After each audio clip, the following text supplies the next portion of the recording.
Uma produção WGBH de Boston associada a Harvard University. Qual a coisa certa a fazer?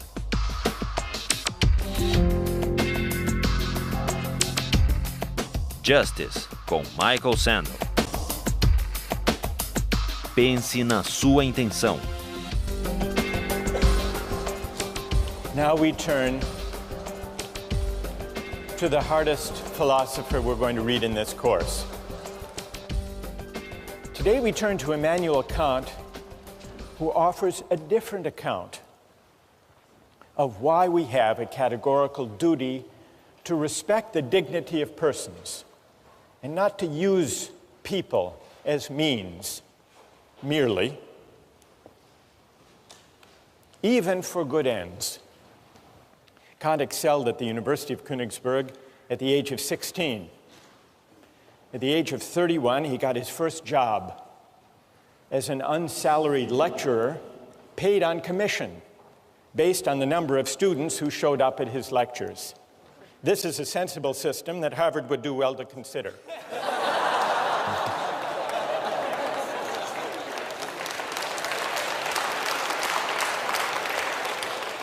Luckily for Kant, he was a popular lecturer and also an industrious one, and so he eked out a meager living. It wasn't until he was 57 that he published his first major work. But it was worth the wait.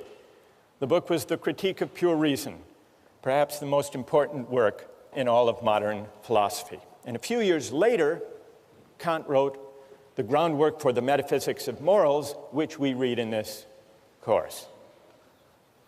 I want to acknowledge, even before we start, that Kant is a difficult thinker. But it's important to try to figure out what he's saying, because what this book is about is, well, it's about what the supreme principle of morality is, number one, and it's also, it gives us an account, one of the most powerful accounts we have, of what freedom really is. So let me start today. Kant rejects utilitarianism. He thinks that the individual person, all human beings, have a certain dignity that commands our respect. The reason the individual is sacred or the bearer of rights, according to Kant, doesn't stem from the idea that we own ourselves, but instead from the idea that we are all rational beings. We're all rational beings, which simply means that we are beings who are capable of reason. We are also autonomous beings, which is to say that we are beings capable of acting and choosing freely. Now, this capacity for reason and freedom isn't the only capacity we have. We also have the capacity for pain and pleasure, for suffering and satisfaction. Kant admits the utilitarians were half right. Of course, we seek to avoid pain, and we like pleasure. Kant doesn't deny this. What he does deny is Bentham's claim that pain and pleasure are our sovereign masters. He thinks that's wrong. Kant thinks that it's our rational capacity that makes us distinctive, that makes us special, that sets us apart from and above mere animal existence. It makes us something more than just physical creatures with appetites. Now, we often think of freedom as simply consisting in doing what we want. or in the absence of obstacles to getting what we want. That's one way of thinking about freedom. But this isn't Kant's idea of freedom. Kant has a more stringent, demanding notion of what it means to be free. And though it's stringent and demanding, if you think it through, it's actually pretty persuasive. Kant reasons as follows. When we, like animals, seek after pleasure, or the satisfaction of our desires, or the avoidance of pain, when we do that, we aren't really acting freely. Why not? We're really acting as the slaves of those appetites and impulses. I didn't choose this particular hunger or that particular appetite. And so when I act to satisfy it, I'm just acting according to natural necessity. And for Kant, freedom is the opposite of necessity. There was an advertising slogan for the soft drink Sprite a few years ago. The slogan was, "Obey your thirst."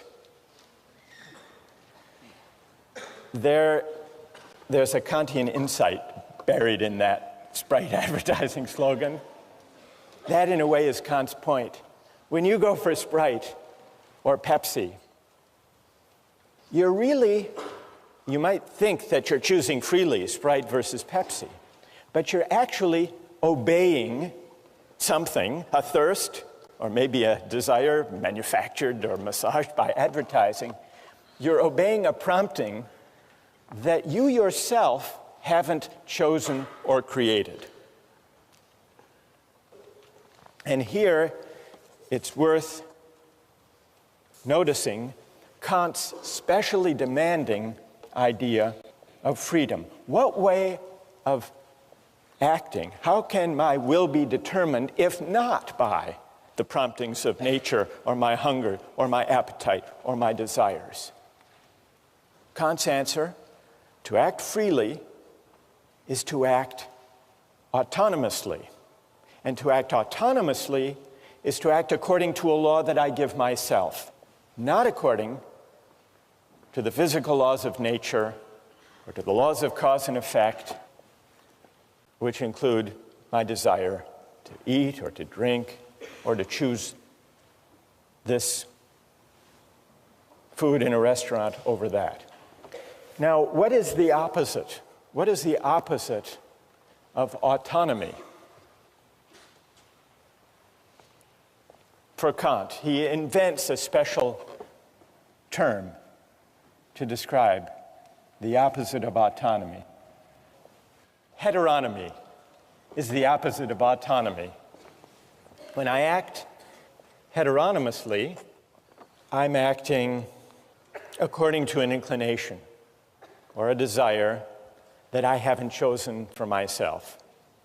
So freedom as autonomy is the specially stringent idea that Kant insists on.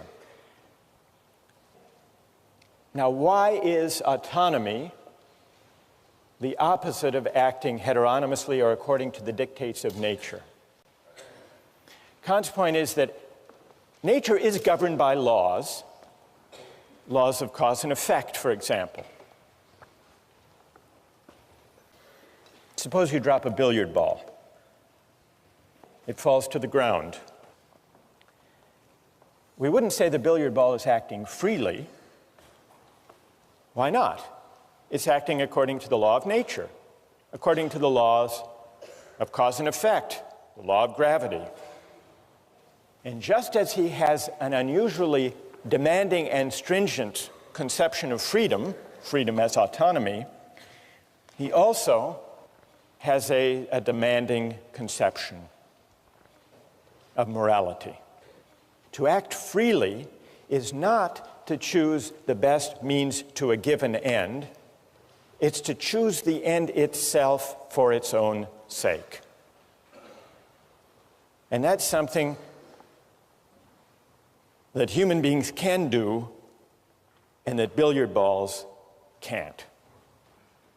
Insofar as we act on inclination or pursue pleasure, we act as means to the realization of ends given outside us. We are instruments rather than authors of the purposes we pursue. That's the heteronymous determination of the will. On the other hand, insofar as we act autonomously, according to a law we give ourselves, we do something for its own sake, as an end in itself. When we act autonomously, we cease to be instruments to purposes given outside us. We become, or we can come to think of ourselves, as ends in ourselves. This capacity to act freely, Kant tells us, is what gives human life its special dignity.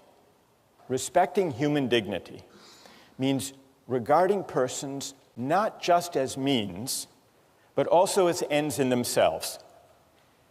And this is why it's wrong to use people for the sake of other people's well-being or happiness. This is the real reason, Kant says, that utilitarianism goes wrong.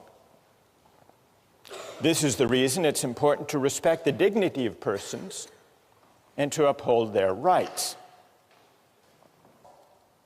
So even if there are cases, remember John Stuart Mill said, well, in the long run, if we uphold justice and respect the dignity of persons, we will maximize human happiness. What would Kant's answer be to that? What would his answer be? Even if that were true, even if the calculus worked out that way, even if you shouldn't throw the Christians to the lions because in the long run, fear will spread, the overall utility will decline. The utilitarian would be upholding justice and rights and respect for persons for the wrong reason, for a purely contingent reason, for an instrumental reason. It would still be using people, even where the calculus works out for the best in the long run, it would still be using people as means rather than respecting them as ends in themselves. So that's Kant's idea of freedom as autonomy, and you can begin to see how it's connected to his idea of morality. But we still have to answer one more question. What gives an act its moral worth in the first place? If it can't be directed at utility or satisfying wants and desires, what gives an action its moral worth? This leads us from Kant's demanding idea of freedom to his demanding idea of morality. What does Kant say? What makes an action morally worthy consists not in the consequences or in the results that flow from it. What makes an action morally worthy has to do with the motive, with the quality of the will, with the intention for which the act is done. What matters is the motive, and the motive must be of a certain kind. So, the moral worth of an action depends on the motive for which it's done, and the important thing is that the person do the right thing for the right reason. A good will isn't good because of what it affects or accomplishes, Kant writes. It's good in itself. Even if by its utmost effort the good will accomplishes nothing, it would still shine like a jewel for its own sake, as something which has its full value in itself. And so for any action to be morally good, it's not enough that it should conform to the moral law. It must also be done for the sake of the moral law. The idea is that the motive confers the moral worth on an action. And the only kind of motive that can confer moral worth on an action is the motive of duty. Well, what's the opposite of doing something out of a sense of duty because it's right? Well, for Kant, the opposite would be all of those motives having to do with our inclinations. And inclinations refer to all of our desires, all of our contingently given wants, preferences, impulses, and the like. Only actions done for the sake of the moral law, for the sake of duty, only these actions have moral worth. Now, I want to see what you think about this idea, but first let's consider a few examples. Kant begins with an example of a shopkeeper. He wants to bring out the intuition and make plausible the idea that what confers moral worth on an action is that it be done because it's right. He says, suppose there's a shopkeeper and an inexperienced customer comes in. The shopkeeper knows that he could give the customer the wrong change, could shortchange the customer and get away with it, that at least that customer wouldn't know. But the shopkeeper nonetheless says, well, if I shortchange this customer, word may get out, my reputation would be damaged, and I would lose business. So I won't shortchange this customer. The shopkeeper does nothing wrong. He gives the correct change. But does his action have moral worth? Kant says no. It doesn't have moral worth because the shopkeeper only did the right thing for the wrong reason, out of self-interest. That's a pretty straightforward case. Then he takes another case, the case of suicide. He says we have a duty to preserve ourselves. Now, for most people who love life, we have multiple reasons for not taking our own lives. So the only way we can really tell, the only way we can isolate the operative motive for someone who doesn't take his or her life is to imagine someone who's miserable and who, despite having an absolutely miserable life, nonetheless recognizes the duty to preserve oneself and so does not commit suicide. That's the force of the example, is to bring out the motive that matters. And the motive that matters for morality is doing the right thing for the sake of duty. Let me just give you a couple of other examples. The Better Business Bureau. What's their slogan? The slogan of the Better Business Bureau? Honesty is the best policy. It's also the most profitable. This is the Better Business Bureau's full-page ad in the New York Times. Honesty. It's as important as any other asset, because a business that deals in truth, openness, and fair value cannot help but do well. Come join us and profit from it. What would Kant say about the moral worth of the honest dealings of members of the Better Business Bureau? What would he say? That here's a perfect example that if this is the reason that these companies deal honestly with their customers, their action lacks moral worth. This is Kant's point. Or a couple of years ago at the University of Maryland, there was a problem with cheating. And so they initiated an honor system. And they created a program with local merchants that if you signed the honor pledge, a pledge not to cheat, you would get discounts of 10 to 25% at local shops. Well, what would you think of someone motivated to uphold an honor code with the hope of discounts? It's the same as Kant's shopkeeper. The point is, What matters is the quality of the will, the character of the motive, and the relevant motive to morality can only be the motive of duty, not the motive of inclination.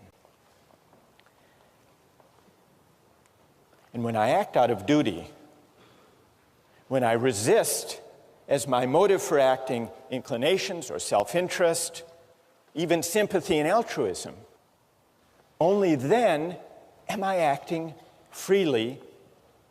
Only then am I acting autonomously. Only then is my will not determined or governed by external considerations. That's the link between Kant's idea of freedom and of morality. Now, I want to pause here to see if all of this is clear, or if you have some questions or puzzles. They can be questions of clarification, or they can be challenges, if you want to challenge this idea that only the motive of duty confers moral worth on the action. What do you think? Yes? Yeah, I actually have two questions of clarification.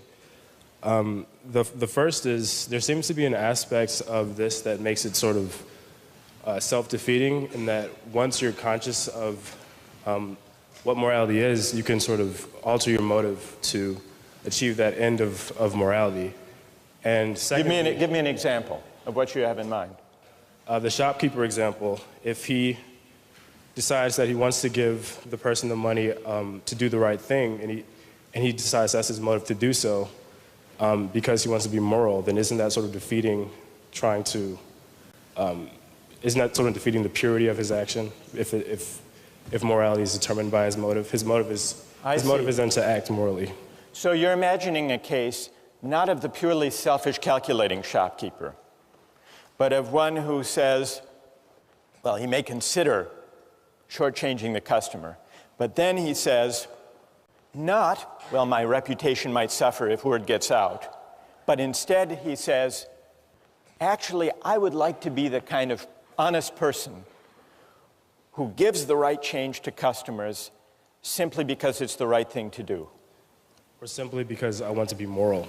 Because I want to be moral. I want to be a good person. And so I'm going to conform all of my actions to what morality requires.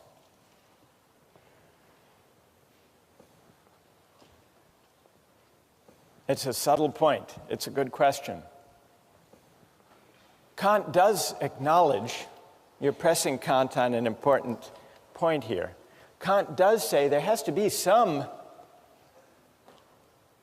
incentive to obey the moral law.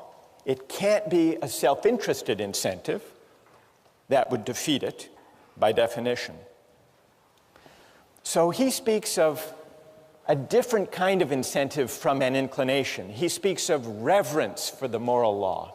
So if that shopkeeper says, I want to develop a reverence for the moral law, and so I'm going to act, and so I'm going to do the right thing, then I think he's there. He's there as far as Kant's concerned. Because he's formed his motive, his will is conforming to the moral law once he sees the importance of it.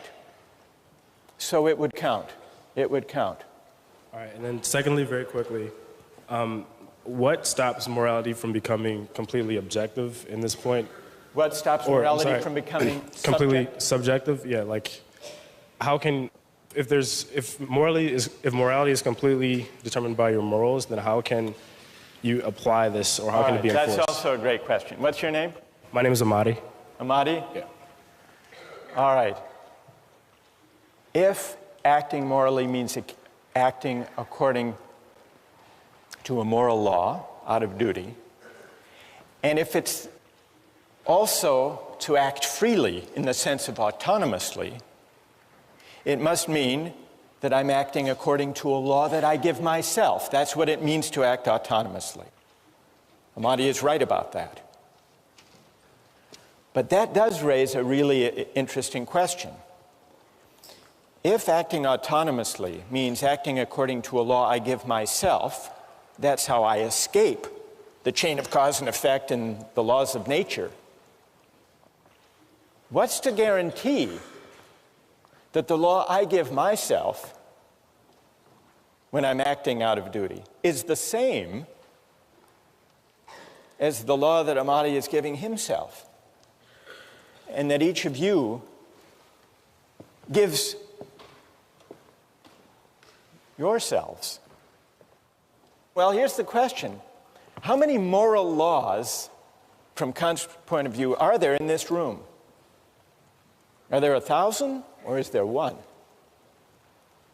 He thinks there's one, which in a way does go back to this question, all right, what is the moral law? What does it tell us? So what guarantees? It sounds like to act autonomously is to act according to one's conscience, according to a law one gives oneself. But what guarantees that if we all exercise our reason, we will come up with one and the same moral law? That's what Amadi wants to know. Here's Kant's answer. The reason that leads us to the law we give ourselves as autonomous beings is a reason, it's a kind of practical reason that we share as human beings. It's not idiosyncratic. The reason we need to respect the dignity of persons is that we're all rational beings. We all have the capacity for reason, and it's the exercise of that capacity for reason which exists undifferentiated in all of us that makes us worthy of dignity, all of us. And since it's the same capacity for reason, unqualified by particular autobiographies and life circumstances, it's the same universal capacity for reason that delivers the moral law.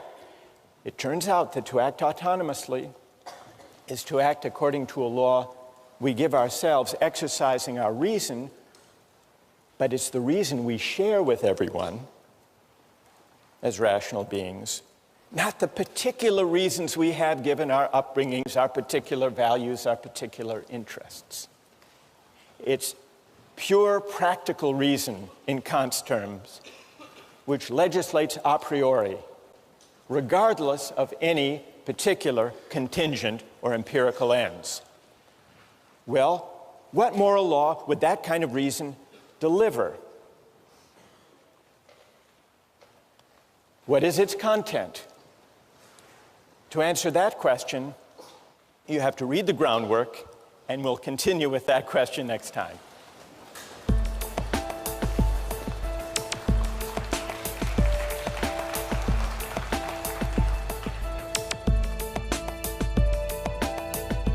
For Kant, morally speaking, suicide is on a par with murder.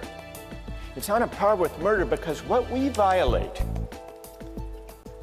when we take a life, when we take someone's life, ours or somebody else's, we use that person, we use a rational being, we use humanity as a means, and so we fail to respect humanity as an end.